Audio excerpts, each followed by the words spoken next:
Hey guys, Dr. Drake 63. Today we're going to do a deeper dive into the Smith & Wesson Model 19K Carry Comp. It's a performance center firearm we did an unboxing of the other day. Today we're going to compare it to our current carry gun, which is a Glock 19 Generation 5. We're going to talk about the K Comp in terms of shootability, in terms of holsters, in terms of carrying, and of course, it begs the question, 19 versus 19? We're going to have some fun shooting. Please stay tuned and enjoy.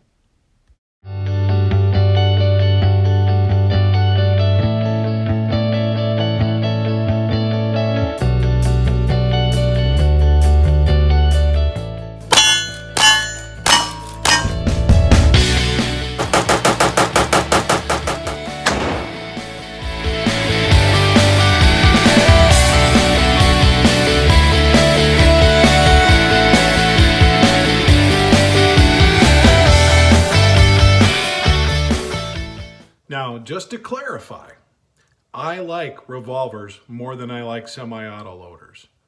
I like them because they're nostalgic. I like them because they represent a lot of things about this country that have kind of gone away.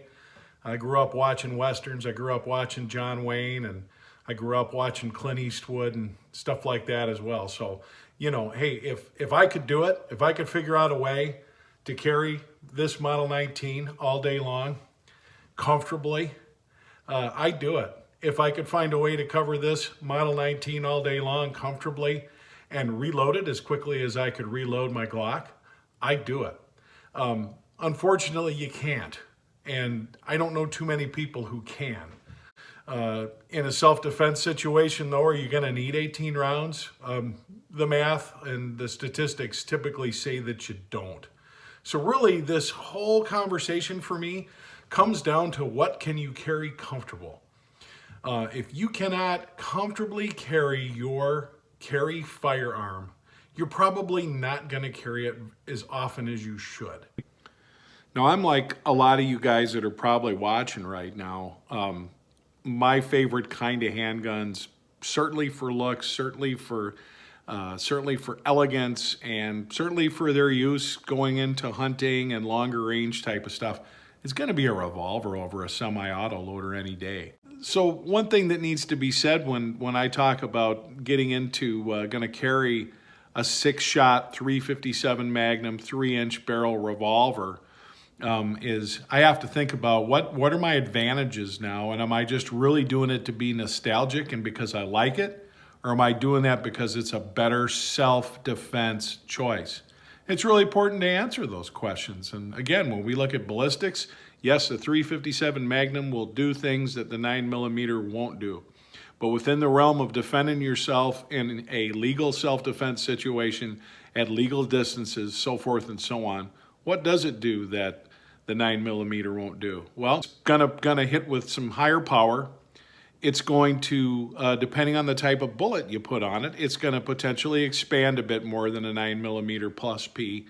Obviously, it has a better chance of defeating various types of layers of clothing and things like that. But for the most part, you're talking about a slightly heavier grain slug that's going at a few hundred feet per second more velocity. So you really have to get down to the math of it, and then you have to ask yourself this question: is that worth the other sacrifices you're making for comfort, carryability, potentially shootability, and capacity? Now here's a graphic I like to show. The 357 and the 9mm are both basically almost exactly the same diameter at 357. And here in the back, you see 6 rounds of hollow point defensive ammo, 357. And in the front, you see 6 rounds of hollow point defensive ammo, 9mm plus P. Okay?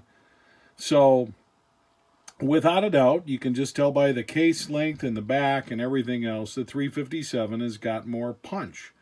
I don't think anybody'd argue that, but here's the difference to a lot of us. And that is that front row you see is how many of those plus P 9mm rounds I can shoot out of that Glock on the left without reloading. And those 6 rounds you see in the back, those are how many 357 rounds you can shoot out of that 6-shot revolver on the right without reloading. Something to consider, because I don't shoot my best when I'm under stress. I don't shoot my best when I'm shooting my fastest. Most people don't. Now, one of the things you want to consider, obviously, on a concealed carry type of firearm is, what do you want to do with the holster? And, 3 inch is kind of a weird size. I went to 5 different gun stores, one that's pretty robust in terms of their assortment of holsters and things of that like. And, number one, like everything else, not near as much for revolvers as there is for semi-autos. And the other thing is, for a 3-inch barrel, you really pretty much got to go online. You almost pretty much got to order something that's just made for a 3-inch barrel. There were things that were short of 3 inches that were made for the 2-inch snubbies, and then you got exposed barrel on the end. And I know wearing this out of the waistband, that just means I'm going to bang up this firearm pretty bad. So I definitely wanted to go with leather, and I found this particular firearm holster. The brand name is Tagua. These guys are made in Paraguay.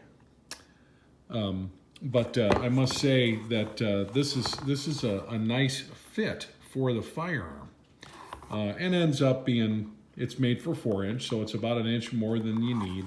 But that's fine. That's going to keep the end of my holster from getting banged around. And while I decide, hey, do I want to get a custom-made holster or something that costs $100 or whatever, I picked this one up for, I want to say, was $40 after tax. But this is a holster that you wear on the outside of your belt. And before we get too much into talking about it, what I want to do is demonstrate to you a way to break in your holster without using oils and other things which aren't necessarily going to be good for your firearm or the leather, because you don't want to stretch it out too much. So basically, this is a super snug fit when you run the belt through on either side and then put some additional tension this way. It really doesn't want to come out. And we need it to. And we don't want to bend the leather up too much. So what we're going to do is we're going to wrap this in some wax paper.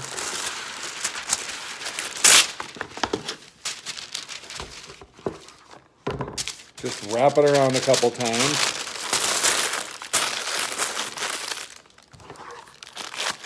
And put this in the holster. I've heard overnight, I've heard a couple hours. We'll start with a couple hours and see, maybe change out the wax paper after that.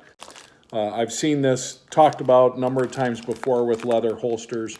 Never tried it before, so we're going to go ahead and see. In the meantime, I'll just point out that because I went with that particular type of outside the waistband holster, here you have the 686, which is an L frame. This is a K frame, and this works perfect in that holster. So this particular holster is a perfect fit for this, as well as a number of other 4-inch revolvers that I have with the larger frame. And if I find that I actually am carrying this firearm a lot, well then I've got a situation where it makes some sense to go ahead and spend the money on if not a custom made, something probably similar to it in a 3-inch holster in particular. So let's see how this does. I can't talk about concealed carry without talking about this, which is the Glock 19. This one's a Generation 5, but they're all the same size. Now, in terms of why I compare to this, as I've said in many videos and said many times, to me the Glock 19 is the ultimate carry gun for a lot of reasons. It conceals well inside the waistband because it's got a nice flat profile, certainly a thinner profile than any revolver you're going to find. And Its overall size and dimensions and shootability plus capacity are hard to beat. There's other firearms this size. I personally like the Glock, and I like it in a nice, simple, easy to use holster like this Kydex holster from Galco.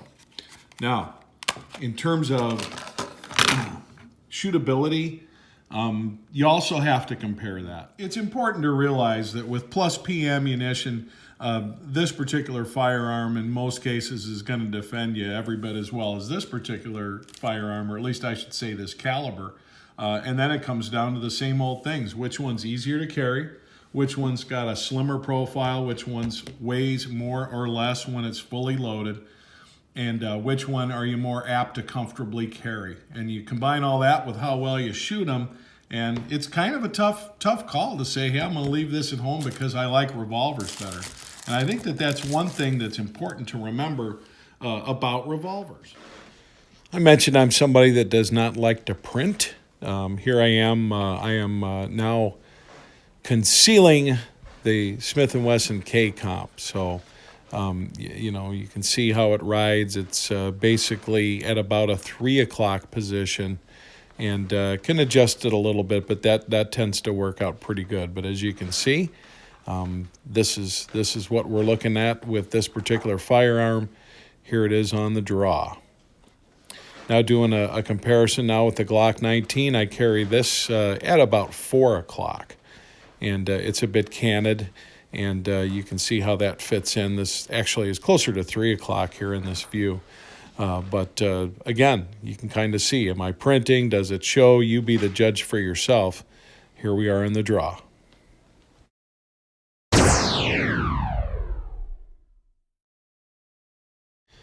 So we decided to go to our favorite indoor range, the Modern Sportsman in Burnsville, Minnesota, and these are our very first shots with the Smith & Wesson Model 19 K Comp Carry.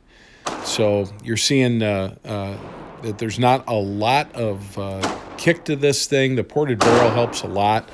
So, you know, comparing this to shooting like a J-frame Model 60, this is a step up in terms of comfort to shoot and the ease with which to stay on target. We'll see from our targets here in a little bit that the sights from the factory are a bit low. Also want to point out that we're shooting everything pretty much in double action because that's how I'm going to shoot in a real-world situation. And I do like this trigger a great deal. Very impressed with it. Just seeing some different views of that muzzle flash, and you know, always kind of impressive in slow motion to look at. Then we're going to move on to the Glock 19. It just begs comparison because it is my everyday carry gun. And if we are going to talk about comparing this particular 6-shot revolver for carry purposes, then this has to be the firearm that we're going to compare it to. I've got a lot of trigger time with this, so advantage, obviously, the firearm that I shoot all the time. So moving on, here's that Spear Gold Dot and 357. Both of the firearms are shooting the Spear. And here, again, we're shooting a double action, and 6 shots out of the Glock 19, 6 shots out of the Model 19 K Comp, and we're going to compare our results here and see how we do. But very, very pleased with the shootability and the trigger on this Performance Center revolver, without a doubt. So bringing that target in from 30 feet, First one we're going to look at are our shots from the Glock. Those are 6 shots. And you saw me shoot those. These are 6 shots from our revolver, the 19 Carry Comp, and pretty comparable. You're going to see, though, that from the factory, the sights, the point of aim is actually about 2.5, 3 inches low. So we're going to talk about adjusting that. Really noticing that that ported compensator on the end of this firearm really makes a big difference. And shooting it one-handed could do that comfortably. Again, you feel it a little bit. You could probably change that around with some rubber grips. But just in terms of overall, very pleased. There you can get a good look at these firearms right straight back from the range. So they got their dirt on them. They're showing they're dirty. And Have not cleaned them up yet, but obviously if you have a stainless or a nice blued finish, it's immediately want to get those looking good, and these are definitely working guns without a doubt. You can see this one is loaded with defensive ammo. And before we take a look at anything else on this, we will, of course, empty those chambers. This is also loaded. This is my carry gun. You can expect this is always going to be loaded unless I'm taking it down or dry firing or something like that. But do I want to sound like I'm some kind of fanboy for one or the other? Of course I don't. However, it's really important to note that when you have a carry pistol that gets the job done for you and meets your requirements, you're going to like it. This is something that we'll take getting used to because of its size. It's not a backup carry gun. It's much too heavy for that. And dimensionally, it's too big. So I didn't have the right kind of screwdriver at the range. This would have worked great, but I didn't bring it, so it didn't work at all. But in order to raise your point of aim on a firearm, when you're adjusting the rear sight, you want to move in the direction you want your point of aim to go. So I wanted to go up, so I adjusted this screw that you see on top. By turning it to the left, it elevated the rear sight. Now, I'm not going to know whether that was the right adjustment or not until next time I go to the range.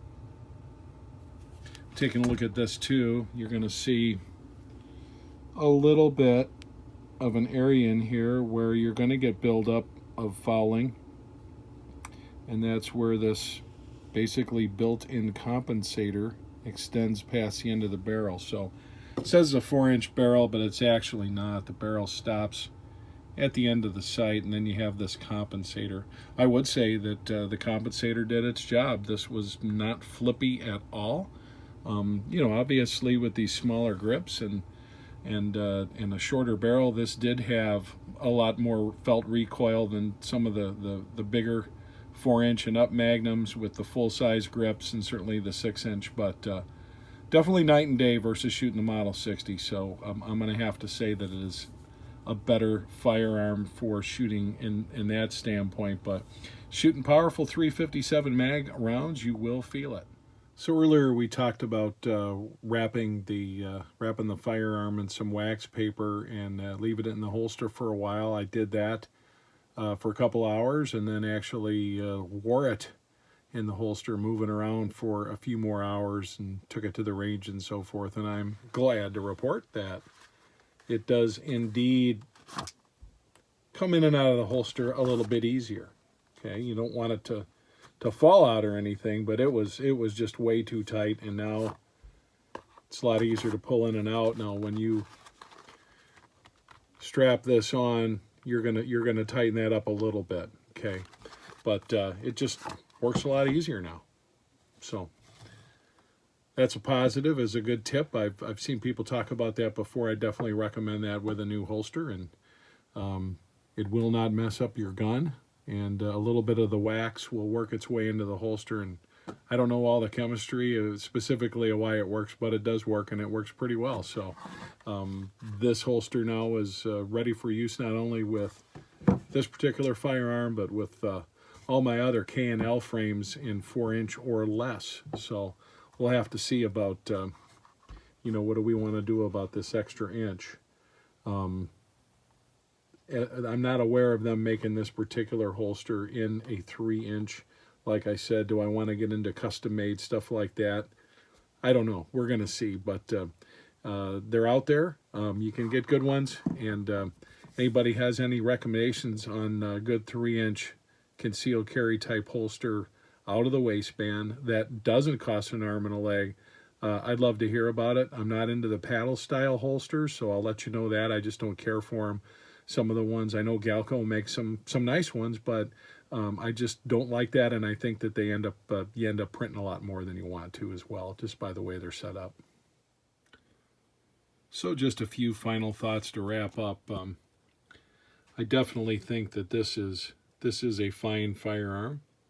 I would have to definitely give a high recommendation on the quality of the parts and the assembly. I would definitely have to give a high recommendation in terms of the trigger. I think they've done a really fine job on that, and you know, you can definitely tell it does not fire like a new revolver.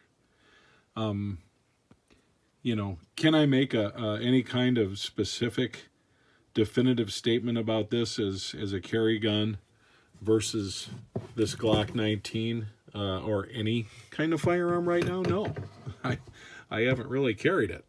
So, you know, this is the type of thing that we'll need to report back to on at some point in the future.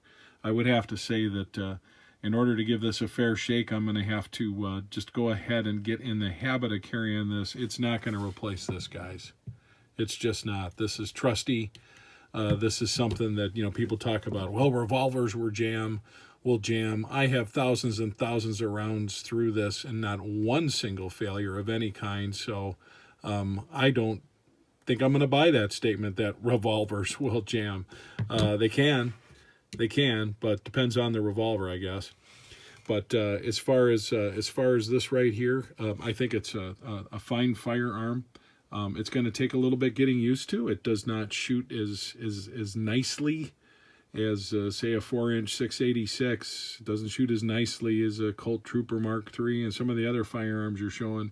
It does shoot a lot nicer than a snubby. It certainly shoots nicer than that Model 60 and 357, and that's basically what this is replacing in terms of my use. So more to come on this as we go down the line. A fine Performance Center revolver by Smith & Wesson. Like I said, a little bit different for me, but enjoyed shooting it today. Can't wait to shoot it some more. I want to thank you for watching as always. This is Dr. Drake 63 saying so long.